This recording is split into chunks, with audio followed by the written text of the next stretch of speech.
Hello again, this is Nick, and don't forget that these videos are sponsored by the Royalty Approach to Education, and the Royalty Approach to Education also prepared the overall performance scores, as students' overall performance scores, and those can be calculated at opscores.com. My writings can also be seen on thebookpatch.com, that's thebookpatch.com, and also at teacherspayteachers.com. We're still on part 1, classroom behavior management. Section A, maintaining discipline in the classroom. And in these series of videos, we have been talking about the actual preparation for teaching even before the school year starts. In the previous video, we spoke about meeting teachers. If one gets a chance to meet the other teachers, the colleagues. Previous to that, we spoke about meeting the administrators.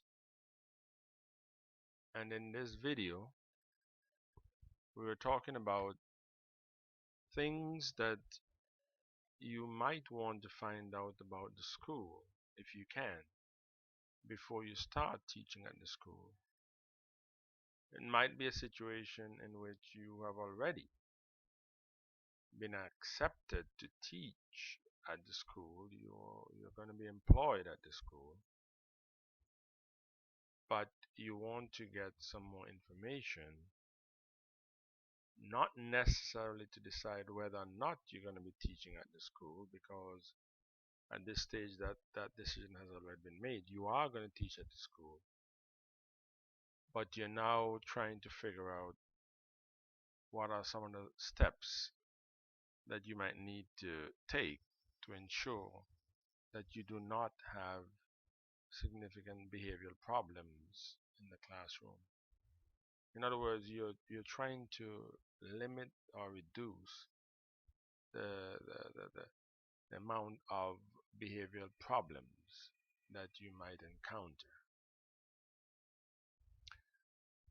Well, including in some of the information that you could collect would be, number one, the general information, or the general information about the population of the school. For example, the enrollment. You might want to know something about the neighborhood, and also the grade that the school has gotten, either from the district or from the state or whatever gave the, the school the grade. These days, many schools are displaying their grades by putting up a poster, huge poster outside of their schools, although that is generally only done when it's an A. Um, or in the case of a school that has been struggling a lot with D's and F's, if they were to get a B, that would be a tremendous improvement. So sometimes you might see a B over there, but most of them will be displaying A's. Number two,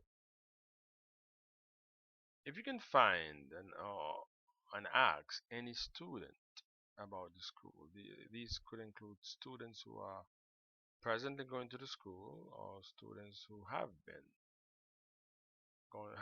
gone to the school before. If you're able to find any of them, and you're able to ask them that information, that could be a source of good information about the school and the level of discipline and the level of problematic behaviors that you might encounter at the school. Now remember, all of this simply gives you a very good understanding of what to expect when you start to teach. This is information that will just help you to reduce the possible behavior surprises that you might encounter a little later in your teaching. 3. Ask any parent, again, if you can find any parent in the community, in the neighborhood about the school. Um, you're just gathering all this information to formulate um, an opinion about the school. You might get a number of different views. Some might be positive, others might be not so positive, and you want to make sure that you filter those information, the best you can. You listen to some individuals speak, you probably know very quickly that the information that they're giving you might not be as trustworthy. Whereas in other cases, you listen to certain people and you sort of get the impression that this person knows what he or she is talking about. But in any event, don't be very quick to draw any conclusions.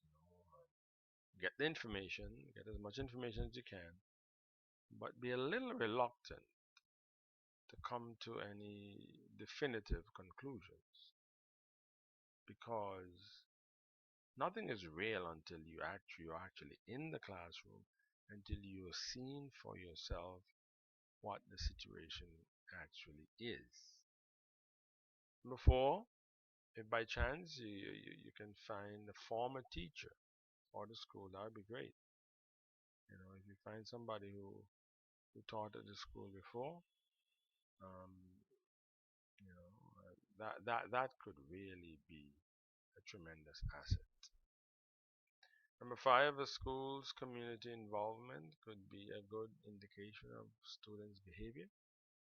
The argument here is that if a school is having a lot of behavioral problems, then their involvement in community activity might not be as many.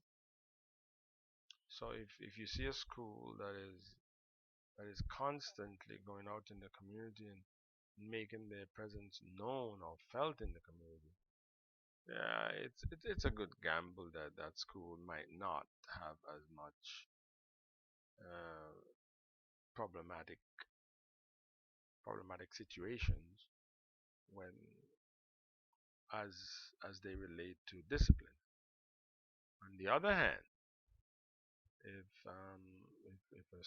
if a school is not participating and doesn't make its presence felt out there, there might be some sign that they have to be dealing with so many problems at the school that they might not have the time or the interest to go out there and do anything else for the community. 6. The school district might have some form of a database about the number of referrals and suspensions for each of its schools.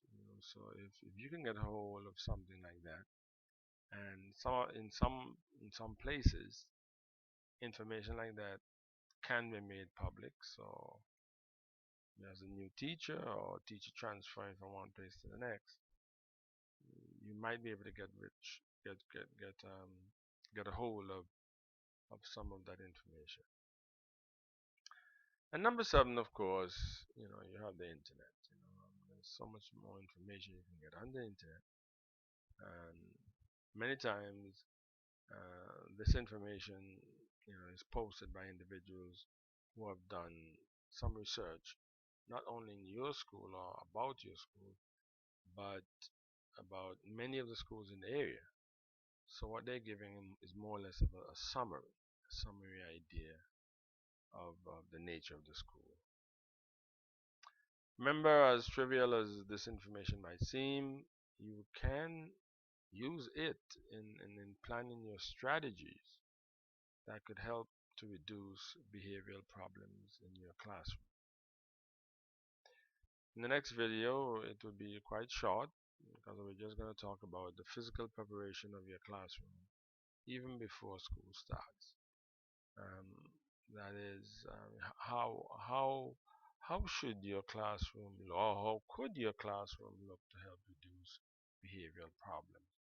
And even before you saw your students, what are some of the things that you could do from the very start. Again, this is Nick. Thank you very much, and until next time.